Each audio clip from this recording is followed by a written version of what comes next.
আমি তো সারাক্ষণ সবার না, ফোনের মিডিয়াতে মধ্যে আপনি খুব কম আসেন, নাটকের অনেক মধ্যে। অ্যাওয়ার্ড অনুষ্ঠানে আপনি আসেন না, যেমন ও আমরা আচ্ছা সব আচ্ছা। নায়িকারই হুম অ্যাওয়ার্ডে হুম পাই, হুম। সব অভিনেত্রী। আপনি আসলে কম কেন আসেন? সবাই তো অ্যাওয়ার্ড নিতে আসে।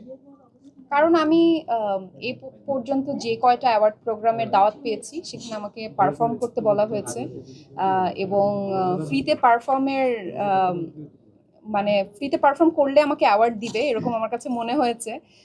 সো আমার আসলে ধরেন যে একটা অ্যাওয়ার্ডের জন্য সেখানে গিয়ে পারফর্ম করা এবং অ্যাওয়ার্ড নিয়ে আসা এটা খুব একটা যৌক্তিক মনে হয় না।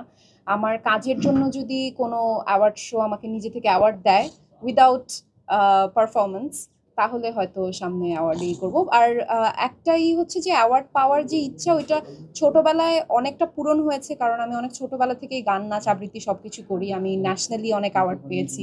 আমার বাসা ভর্তি একটা শোকেস পুরোটাই হচ্ছে ছোটবেলার সব এক্সট্রা কারিকুলার অ্যাক্টিভিটিস এর মেডেল, ক্রেস্ট এগুলো সব মিলিয়ে। সো এখন আর ওই রকম ইচ্ছা করে না ফ্রিতে গিয়ে আপু, পারফর্ম তার করে মানে কি অ্যাওয়ার্ড। আপনি বলতে চাচ্ছেন যে যারা অ্যাওয়ার্ড নিচ্ছে তারা কাজের মাধ্যমে নিচ্ছে না, তারা নিচ্ছে না, নাচ তা গান? এটা তো টুইস্টেড করে আপনি বললেন। অন্যরা কি কেন নিচ্ছে না সেটা অবশ্যই আমার মাথা ব্যথার কোনো কারণ না। আমি ওটা নিয়ে ভাবি না। আমি যেটা আমার পার্সোনালি আমি ফেস করেছি সেটাই বললাম।